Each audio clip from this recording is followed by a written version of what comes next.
Olá, hoje gostaria de compartilhar com vocês um pouco sobre nós como família servindo ao Senhor e tendo um tempo de serviço ao Senhor juntos, principalmente no momento devocional.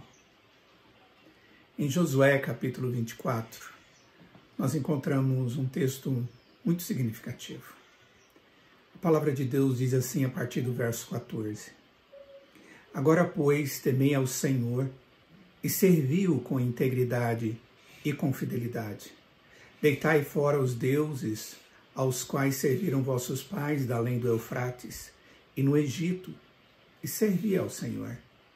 Porém, se vos parecer mal servir ao Senhor, escolhei hoje a quem sirvais.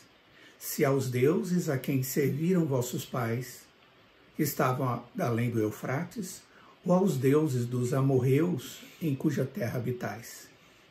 Eu e minha casa serviremos ao Senhor. Então respondeu o povo e disse: longe de nós o abandonarmos o Senhor para servir a outros deuses. Porque o Senhor é o nosso Deus. Ele é quem nos fez subir a nós e a nossos pais da terra do Egito, da casa da servidão. Quem fez esses grandes sinais aos nossos olhos e nos guardou de todo o caminho em que andamos e entre todos os povos pelo meio dos quais passamos. O Senhor expulsou de diante de nós todas estas gentes, até o amorreu, morador da terra. Portanto, nós também serviremos ao Senhor, pois Ele é o nosso Deus. Então Josué disse ao povo: não podereis servir ao Senhor, porquanto é Deus santo, Deus zeloso, que não perdoará a vossa transgressão, nem os vossos pecados. Se deixardes o Senhor e servirdes a deuses estranhos, então se voltará e vos fará mal e vos consumirá, depois de vos ter feito bem. Então disse o povo a Josué: não, antes serviremos ao Senhor. Josué disse ao povo: sois testemunhas contra vós mesmos de que escolhestes o Senhor para o servir. E disseram: nós o somos. Agora, pois, deitai fora os deuses estranhos que há no meio de vós e inclinai o coração ao Senhor, Deus de Israel. Disse o povo a Josué: ao Senhor nosso Deus serviremos e obedeceremos a sua voz.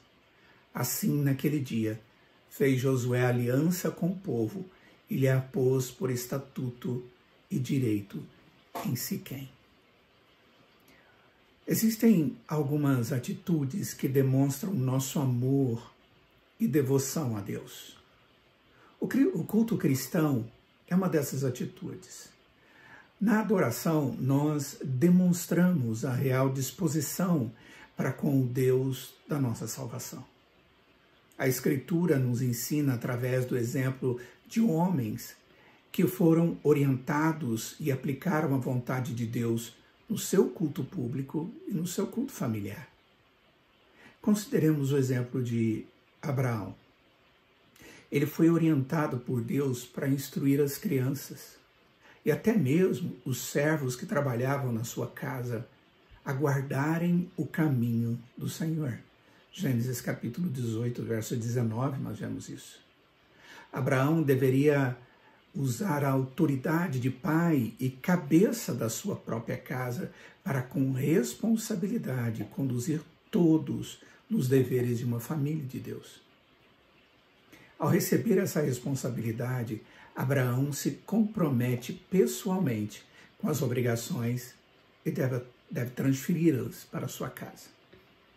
Em Gênesis 12, no versículo 7, após receber a promessa de Deus, Abraão edificou um altar ao Senhor.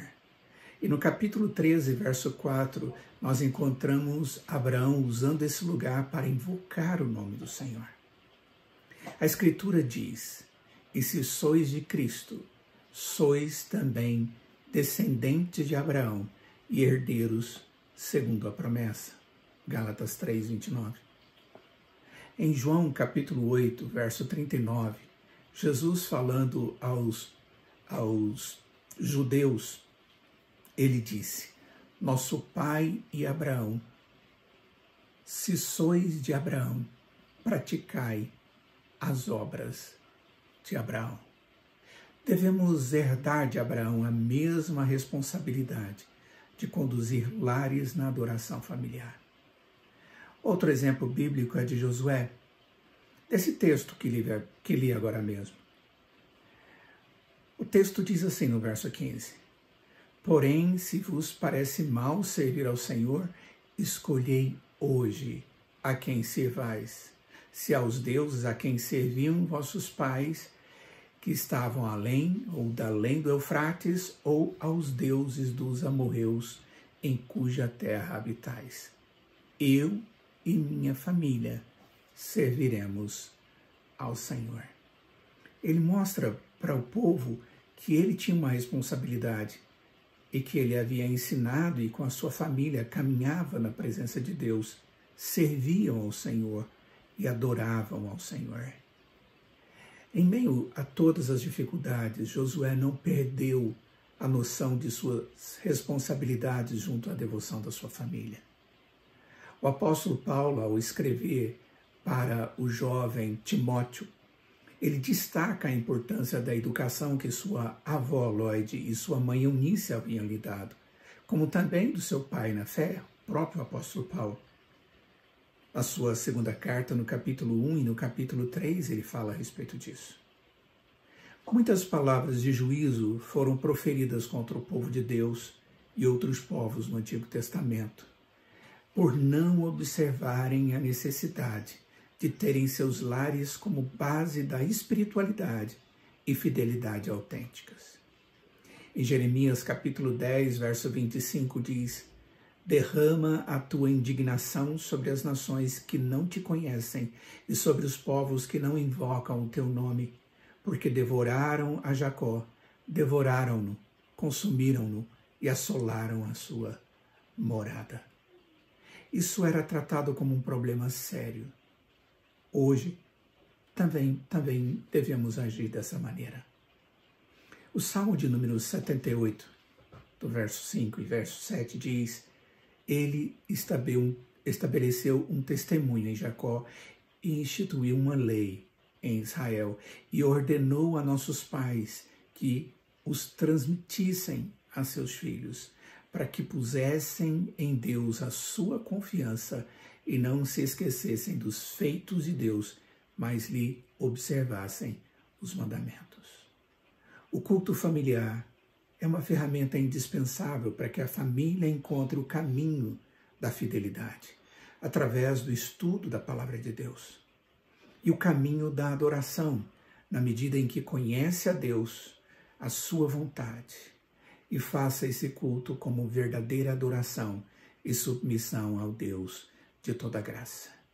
É tempo de usarmos essa oportunidade que Deus nos dá em família, para que estejamos desenvolvendo uma convivência familiar, onde possamos juntos aprender de Deus, da sua verdade e como vivê-la para a sua glória e o nosso bem.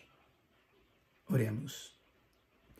Ó Senhor, com sinceridade e humildade, nos colocamos na Tua presença e pedimos que o Senhor nos dê a oportunidade agora, ó Pai, de nos comprometermos contigo, de termos um tempo familiar na leitura da Tua palavra, na adoração ao Senhor sincera, e que isso traga, ó Pai, maior intimidade das famílias contigo e uns com os outros, para a glória do Teu nome, em nome de Jesus. Amém.